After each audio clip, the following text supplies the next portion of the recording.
Today, our Royal Commission submission.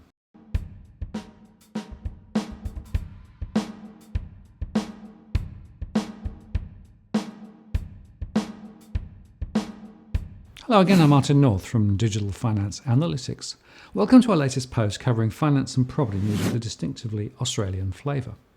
I made my submission to the Royal Commission today, and in this post I outline what I said. As submissions are open until Friday, you might want to consider following suit, and there is a link to my submission below if you want to borrow some of the words. This is a once-in-a-generation opportunity to shape the financial system. Referring to the draft report, I made the following points. Firstly, the culture in the financial sector needs to change, to put the customer first. Mortgage brokers, for example, should have a best interest duty, and commissions should be banned. Secondly, the current focus on financial stability is myopic, favouring large players over small and building structural risks into the system. The regulators have failed. Third, the large players are too big to fail and too complex to manage and need to be broken apart. A modern Glass-Steagall separation would achieve this and is proven to reduce risk and drive better customer outcomes and right-size our finance sector. And lastly, the existing regulatory structure operating in the Council of Financial Regulators needs to be changed, as its narrow focus on financial stability and a massive bet on inflating the housing sector is now at risk. None of the regulatory actors are without blame. And by the way, if you value the content we produce, please do consider joining our Patreon program, where you can support our ability to continue to make great content. Here is the link. And this is in more detail what I said in my submission. Digital Finance Analytics is an Australian boutique research, consulting and advisory firm which combines primary consumer and small business research, analysis of both private and public data sets, and economic modelling to analyse the dynamics of the finance and property sector. We've been operating since 2005. Our analysis is based on a rolling 52,000 household survey with more than 4,000 new data points added each month. From this, we're able to assess the state of household finances, their future property transaction intentions, and their level of debt and ability to service it. We have observed a considerable expansion of household debt in recent years, driven by low interest rates, more generous lending standards, and some degree of not suitable lending and fraud. The RBA reports that the household debt-to-income ratio is now around 190, and the debt-to-GDP ratio is one of the highest in the world. As a result, more households are in financial stress, as tracked in our mortgage stress trends, defined in cash flow terms, not a set percentage. And last month, more than 1 million households with owner-occupied mortgages were in difficulty despite the ultra-low interest rates. This equates to 30.6% of all borrowing households. This has been exacerbated by flat incomes and rising costs, but poor lending practice is the underlying cause. We also believe that as interest rates rise and property prices fall further, the financial state of households will decline further. This is because many are enjoying the wealth effect of property gains in recent years, but this is only a paper gain, and now prices are falling. The expectation is prices will fall further and faster.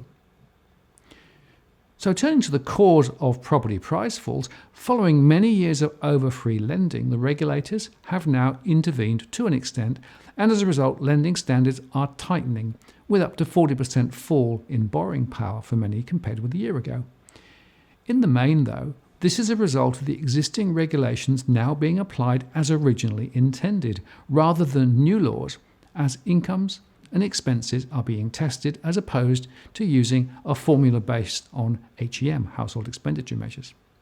This resetting of lending standards marks a significant change in the market, and as a result, according to our surveys, demand for property is easing at the time when foreign buyers are receding and property investors are getting twitchy. According to the Bank of England research, property investors are significantly more likely to exit the market in a downturn compared with owner-occupied borrowers. And property investors who have driven the market higher in recent years are choosing to exit sometimes forced by the switch from interest-only loans to principal and interest loans, estimated at around $120 billion per annum of the $1.7 trillion total mortgage lending pools.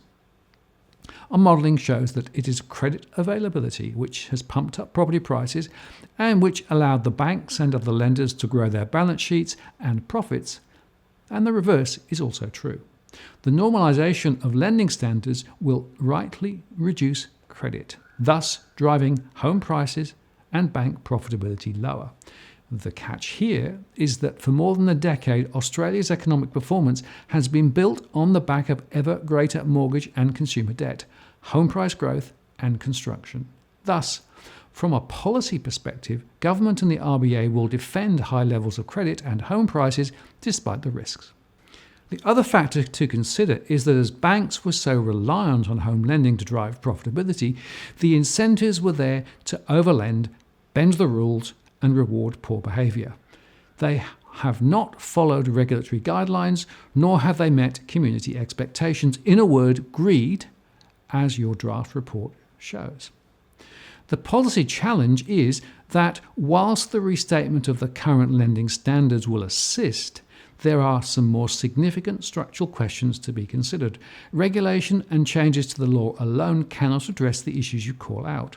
The culture within the finance sector needs to be changed to put customers at the centre of their businesses. Whilst talk is cheap, however, there is little evidence of substantial changes yet.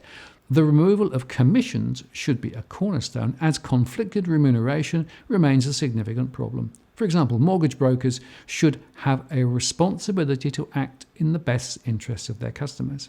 The industry will resist this, but it is essential. Currently, the capital adequacy rules favour mortgage lending relative to productive lending to business. And as a result, according to our small and medium enterprise surveys, many businesses are unable to obtain finance or can only do so by securing their property. We believe the various risk weights reflects a myopic view of the financial system, and they need to be changed.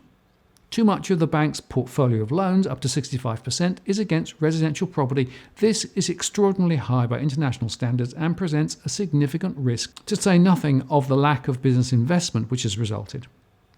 However, we hold the view that the major financial sector players are too complex to be managed effectively. Scale is now a disadvantage. Thus, we believe there is a case to break up the banks into smaller units. This would involve both vertical disaggregation, the separation of advice, sales and product manufacture, and horizontal disaggregation, the separation of wealth, insurance, retail banking and investment banking. In addition, there are significant risks from their operations in derivatives, and in an integrated environment, costs, risks and profits are cross-linked. Given the size of the derivatives sector, significantly larger than before the GFC, the systemic risks are significant. To counter this, we advocate the implementation of a modern Glass-Steagall separation, where the high-risk speculative activities are separated from the normal lending, payment and deposit functions within banking. This would have the added benefit of reducing the potential risks of a bank deposit bail-in a time of crisis. Evidence suggests that the existence of a modern Glass-Steagall separation would reduce risk and limit systemic risks. In a post-Glass-Steagall world, bank lending would be more aligned with the deposits available, so their ability to make loans from thin air, as in the current system, would be curtailed. They would also be more inclined to make loans for truly productive purposes. We also need to consider the role of the regulators and the RBA. Murray's Financial System Inquiry recommended that the effectiveness of the current regulatory system be monitored. The Council of Financial Regulators is the peak body, chaired by the RBA, where key policy is set with the Treasury, ASIC, APRA and others. However, none of their deliberations are made public, and it appears that all entities have been sharing the same view that growing housing credit was the chosen growth lever of choice following the mining boom.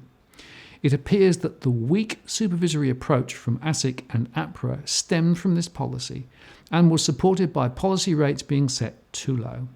As a result, the systemic risks have been underestimated and the economic platform for the country narrowed. We believe that there should be a stronger advocate for the consumer within the regulatory system. Perhaps the ACCC should take on the role. But more broadly, the role of the individual regulators and how they connect needs clarity. The Royal Commission highlighted the lack of coherence and alignment.